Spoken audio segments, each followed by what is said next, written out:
సోమవారం వచ్చిందంటే చాలు కలెక్టరేట్ల చుట్టూ ప్రజలు తిరుగుతుంటారు, తమ బాధలు చెప్పుకోవడానికి వస్తుంటారు. కరీంనగర్ కలెక్టరేట్లో ఉన్నాము, ప్రజాభవన్ జరుగుతుంది. ఎవరెవరు వచ్చారు, ఎందుకు వచ్చారు, వాళ్ళ బాధ ఏంటి, ఎన్నిసార్లు వచ్చారు తెలుసుకుందాం. చాలా వరకు ఇబ్బంది పడుతున్నటువంటి పరిస్థితి మనం ప్రత్యక్షంగా చూస్తున్నాం. అదేందో మనం తెలుసుకుందాం. ముదిమి వయసులో కలెక్టరేట్కి ఎందుకు వచ్చారు, ప్రజావాణిలో దరఖాస్తు ఎందుకు చేశారు, ఒక వృద్ధ జంట ఉంది, వాళ్ళ ఆవేదన వారి కళ్ళలోనే కనబడుతుంది. ఎందుకు వచ్చారు ఒకసారి తెలుసుకుందాం. తాత ఏంటి అసలు, మీకు ఎందుకు వచ్చారు, మీ పేరేంటి, మీరు ఎందుకు వచ్చారు అసలు ఇక్కడికి, ఏమైంది అసలు? మా చిన్న మనవాడు కొడతాడు. ఎందుకు కొడుతున్నాడు? భూమి భూమి భూమి కూడా రానిస్తలేడు. మీ పేరేంటి, మీరు ఎక్కడుంది భూమి, ఎంత ఉన్నది, ఏంది అసలు పరిస్థితి? 4 ఎకరాలు. ఏమైంది అసలు, ఎందుకు వచ్చారు కలెక్టరేట్కి? అయితే అయితే ఇన్ని రోజులు దురనిచ్చింది, ఇప్పుడు దురనిస్తున్నాడు. 4 ఎకరాలు దున్నిస్తాడా? దున్నుకుంటాను. ఏమంటాను? వాడు కొడతాడు కాబట్టి కొట్టిన వాడు కొట్టిండు సారు. పోలీసులకు చెప్పిండా మరి కొట్టుతాండ్రు ఇట్లా అని చెప్పి? చెప్తే పోతాడు పిసాడు, వాడికి లగ్గం కాలే, మంచి దొడ్డు ఉన్నాడు. లంగా ఏం పేరు కొడుకు పేరు, మనవని పేరు? సంజీవ్. సంజీవ్ ముగ్గురు 4 మనవాళ్ళు. రాజేది మన సంజీవ్, పెద్ద కొడుకు 3, చిన్న కొడుకు 1, 4. 4 మనవాళ్ళు కూడా నీకు ఖిలాఫే ఉన్నారా ఇప్పుడు, వ్యతిరేకంగా? వ్యతిరేకమే. ఎందుకు వ్యతిరేకంగా ఉన్నారు? భూమి కానీ భూమి నీకు ఎందుకు, పైసలు ఇస్తాం భూమి. మీకు ఏం కావాలనుకుంటారు మరి, మీరు ఎందుకు వచ్చిండ్రు, మీకు బాధ ఏంది, మీరు ఎందుకు వచ్చారు ఇక్కడికి? కలెక్టర్ అమ్మని ఏం కోరిండ్రు? భూమి కావాలి కదా, భూమి మేము కౌలుకి ఇచ్చుకుంటే ఇక్కడ కదా తింటాం. భూమి మీసంగా వాళ్ళకి ఇచ్చిన కదా సార్, 16 ఎకరాలు ఇచ్చిన. మీ వయసు ఎంత? మీ వయసు? నా వయసు 94. 94 సంవత్సరాలు. ఏందమ్మా, ఏమైంది మీకు? చేతన అయితే లేదు కదా, మీకు ఏంది పరిస్థితి? మాకు సాధన అయితే లేదు. మా కొడుకులు ఉండగానే 16 ఎకరాలు ఇచ్చినాం, పంచుకున్నారు. పంచుకొని ఇక వాళ్ళు ఒకడు చచ్చిపోయి 25 ఏళ్ళే, చిన్న ఆయన చచ్చిపోయి, పెద్ద ఆయన చచ్చిపోయి 20 ఏళ్ళే. ఇక ఈ మనవలు ఏం చెప్తుండ్రు, మాకు వాళ్ళకు భూమి ఉండగానే మేము కౌలుకి ఇచ్చుకొని బతుకుతున్నాం. ఇంత బర్ర చదువుకొని కైకిలు పెట్టుకొని బర్ర సాది బతుకుతున్నాం.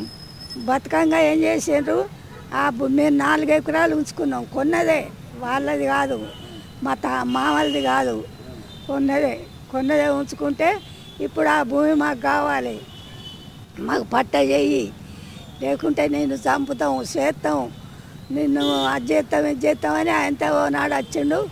ఇక గిట్లనే కూర్చున్నాం. బల్లవేనా వాళ్ళ అమ్మ మాట్లాడుతుంది, ఫోను మాట్లాడంగా ఎవరితోటి మాట్లాడతాను అని గుంజుకొని ఇసిరి కొట్టిండు. ఆ ఫోన్ ఇసిరి కొట్టిండు, ఇక కొట్టుడు పెట్టిండు. ఇట్లే కూర్చున్నాం. ఇక ఈ తలకాయ దీని మీద చెంపలు, ఇక దీని మీద కర్నార్ నుంచి ఆ పెద్ద కొడుకు మేము ఏడుతూ ఉంటే ఆ ఫోను ఉన్నది. ఆ ఫోన్ మొత్తుకుంటే మళ్ళా కర్నార్ నుంచి ఆ పెద్ద కొడుకు వచ్చేదాకా కొట్టిండు. పెద్ద కొడుకు ఏం కావాలంటారమ్మా ఇప్పుడు, ఏం కావాలి మీకు? మాకు మా భూమి సచ్చేదాకా మాకు కావాలి. నా ఖర్చులకు 2 ఎకరాలు నా బిడ్డకు అమ్మినాము. ఇంకా 2 ఎకరాలు ఉన్నది, 2 ఎకరాలు ఉన్నది. సచ్చినాక మీకే ఉన్నంతసేపు మేమే కౌలుకి ఇచ్చుకొని బతుకుతాం అంటే దున్ననెత్తలేదు. మొత్తం మీద ఈ ముదిమి వయసులో వాళ్ళ ఆవేదన చూశారు కదా. దీనికి సంబంధించి అయితే చాలా ఇబ్బందికరమైన పరిస్థితి ఉంది. ఒకరు కాదు, ఇద్దరు కాదు, చాలామంది ఇదే పరిస్థితిలో ఉన్నటువంటి పరిస్థితి. వారికి సంబంధించిన అల్లుడు ఉన్నారు ఇప్పుడు. సార్ చెప్పండి, ఎందుకంటే వాళ్ళు పెద్దోళ్ళు, 94 సంవత్సరాల వయసు, వారికి కూడా 85-90 సంవత్సరాలు ఉన్నది. ఈ వయసులో కలెక్టరేట్కి ఎందుకు వచ్చారు, అసలు ఏం జరిగింది, మీరు ఏమవుతారో మొత్తం డీటెయిల్గా చెప్పండి. నేను వీళ్ళ అల్లుని. ఓకే, వీళ్ళ పేరు చెప్పండి. నా పేరు భూమయ్య, నేను రిటైర్ ఎంప్లాయీని. అయితే వీళ్ళ మనమడి ఏంటంటే మాకు భూమి ఇవ్వమని అంటే వాళ్ళకి 2 ఎకరాలు ఇస్తా అన్నారు కూడా. బట్ వాళ్ళ మనమల పొంట గిఫ్ట్ డీడ్ చేస్తా అని చెప్పిండు. గిఫ్ట్ డీడ్ చేస్తాను కూడా పాస్బుక్, ఆధార్ కార్డు ముసలిలో తీసుకెళ్ళి రిజిస్ట్రేషన్ చేయించుకోకుండా ఇప్పుడు అక్కడ కౌలు రైతులు బెదిరించుకుంటూ కౌలు రైతులు ఉన్నారు. అయితే మేము ల్యాండ్ కాడికి పోతే మమ్మల్ని కొట్టడానికి ప్రయత్నం చేస్తున్నాడు కాబట్టి మేము పోలేకపోతున్నాం. కలెక్టర్ గారికి చెప్పి కౌలుకు దున్నుకోవడానికి అవకాశం ఇవ్వమని కోరడానికి ముసలిలను తీసుకొని వచ్చినాం.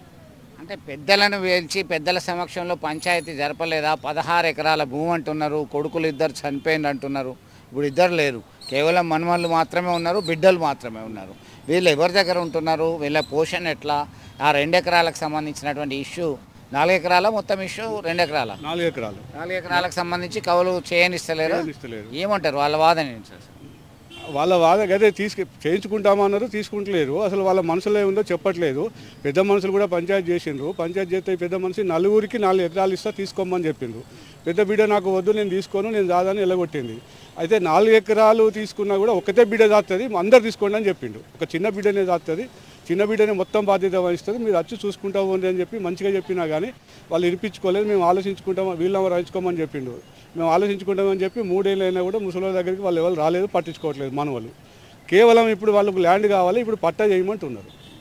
ఇప్పుడు ఆల్రెడీ వాళ్ళకి ఇచ్చినటువంటి 6 ఎకరాలు వాళ్ళ ఆధీనంలోనే ఉంది, వాళ్ళు అనుభవిస్తున్నారు. వాళ్ళంతా కూడా కొడుకులు పోయిన తర్వాత ఈ ఇబ్బంది వచ్చింది. వాళ్ళే అనుభవిస్తున్నారు. ఇప్పుడు 12 ఎకరాలు వాళ్ళిద్దరు కోడళ్ళు మనవలు వాళ్ళే అనుభవిస్తున్నారు అందరూ. ఎస్, చూశారుగా, కేవలం వీరి ఇష్యూయే కాదు, చాలా వరకు తెలుగు రాష్ట్రాల్లో ఇలాంటి ఇబ్బందులు తలెత్తుతున్నాయి. ముఖ్యంగా ఉమ్మడి కరీంనగర్ జిల్లాలో భూ వివాదాలు, వారికి ఆలనా పాలన చూసేవారు లేరు. 94 సంవత్సరాల వయసులో కలెక్టరేట్ చుట్టూ తిరగాల్సినటువంటి దుస్థితి వచ్చింది. ఇప్పుడు ఏమైందంటే 3 సంవత్సరాలు వెళ్ళి చేస్తుంటే కూడా వీళ్ళ రాజశేఖర్ ఇంకో చిన్న కొడుకు మనవాడు ఏం చేసిందంటే వీళ్ళని నిలగొట్టాలి, నువ్వు ఎందుకు తాతాను అని అంటే, మరి ఏం చేయమంటే ఎక్కడ మీరు దంపతులు మా చిన్న కోడలు వాళ్ళ ఇంటి పక్కకే ఉంటుంది, ఆమెను చాకుతో కూడా పెడితే పోలీస్ కేసు అయింది వెళ్ళగొట్టాలని.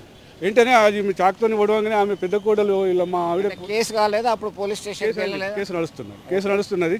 ఈ వెంటనే ఫోన్ చేసి నాకు ముసలోళ్ళని ఇచ్చి దగ్గరికి పంపించావు, నేను పంపించకు, నాకు ఒక పిసకొడుకు ఉన్నాడు, నేను జాదలేను, ముసలోళ్ళు ఎక్కడైనా నాకు సంబంధం లేదని చెప్పి వీళ్ళ పెద్ద కోడలు అదే రోజు సేమ్ డే ఫోన్ చేసింది మాకు.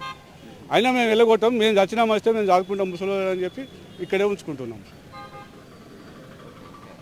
ఇది విన్నారు కదా, వాళ్ళ ఆలన పాలన చూడాల్సినటువంటి వారే లేరు, బిడ్డ దగ్గర ఉంటున్నారు. ఉన్న 4 ఎకరాలు సైతం మాకు ఇచ్చేయండి లేదా మీ అంతు చూస్తామనే విధంగా బెదిరింపులకు పాల్పడుతున్నారు, చితగా బాదుతున్నారు. వారు ఆవేదనతో కరీంనగర్ కలెక్టరేట్లో ఫిర్యాదు చేయడానికి వచ్చినటువంటి పరిస్థితి. ఇలాంటి దయనీయ స్థితిలో చాలామంది ఉన్నటువంటి పరిస్థితి ఉంది. గ్రౌండ్ లెవెల్లో వాస్తవాలు విచారణ జరిపి న్యాయం చేయాల్సిందిగా కోరుతున్నటువంటి పరిస్థితి. అసలైన తొలి వెలుగు. ఫాలో వాట్సాప్ @తొలి వెలుగు official.